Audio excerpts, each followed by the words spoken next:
Hey everyone, my name is Commander Brie, and welcome to Trek Central. The science and technology of Star Trek can sometimes be a mystery that's confusing to many. Luckily, we're going to explain one of those mysteries today. The latest Star Trek Discovery novel, Dead Endless, by Dave Galanter, has dived into the inner workings of the Mycelial network, shown off and featured prominently in Star Trek Discovery. Go to Black Alert, we're about to spin up the spore drive and jump straight in. If you're new around here, then don't forget to hit that subscribe button and never miss a video. The recent Star Trek tie-in novels have worked incredibly close with the creators of the shows, creating links between not only the books and the shows, but the shows and the books themselves, with episodes from Star Trek Discovery actively mentioning events that happened in the books, or even events in books playing out in the show. Therefore, when the new Discovery novel Dead Endless by Dave Galanter delved deeper into the Mycelial network than ever before, it should be asked, how will this affect Star Trek going forward?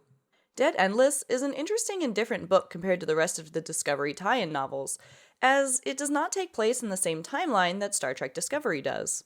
In this novel, we're in a timeline where the Battle of the Binary Stars did not take place, and it's actually referred to as the standoff at the Binary Stars. Michael Burnham did not commit mutiny, and the Klingon T'Kuvma did not fire on the Federation ships. Therefore, the entire battle featured in Star Trek Discovery's premiere episode just never happened. Because of this, Michael Burnham, as Philippo Georgiou said in the first episode of Discovery, was promoted to captain and was given a new prototype ship, the USS Discovery. The USS Discovery and its sister ship, the USS Glenn, are both experimental mycelial technologies.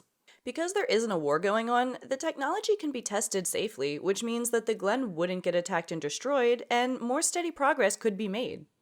It's very interesting to see how the project would have continued without the Klingon War interfering with its progress. Not only this, but the mycelial technology is tested with different types of technology, not just the propulsion system. Lieutenant Paul Stamets, Ensign Tilly, and Communications Officer Bryce create a mycelial transmitter and receiver. This tech works similar to the Starfleet usage of subspace transmitters and receivers, which open up subspace to send a transmission quicker than sending in real space. Whereas instead of subspace, this new device would use the mycelial network. The Discovery then receives a distress signal from inside the mycelial network, but when they investigate it, they end up stranding themselves in the mycelial network with the spore supply vanishing before them. Certainly this creates suspense in the book. The crew of the Discovery realize that their mycelial forest has been moved to a quantum frequency where they cannot interact with it. Not only this, but the Discovery has also been infiltrated by an alien species in this quantum frequency. These aliens can only be seen by Stamets, who injected himself with tardigrade DNA, and Dr. Hugh Culber, who the crew of the Discovery found alone within the mycelial realm. It turns out that Hugh Culber is our Hugh from the show, having ended up in the mycelial network after his death. Now this little twist is an interesting one. Hugh's death has been highly discussed among fans, and his return in Discovery Season 2 is certainly something we wanted to see on our screens. Revisiting this element here in the book, and how Hugh is intertwined with the mycelial network, provides some very interesting storytelling, I must say. The crew of the Discovery create a device to bring the spores back to their quantum frequency, so that they can use them to escape. But inadvertently, they also bring the alien species into their phase. It turns out that this alien species, known as the Mycelial, had no idea that they were stealing spores from another vessel because they themselves exist on a different quantum plane. A Mycelial vessel appears to the Discovery and decides to interact with them.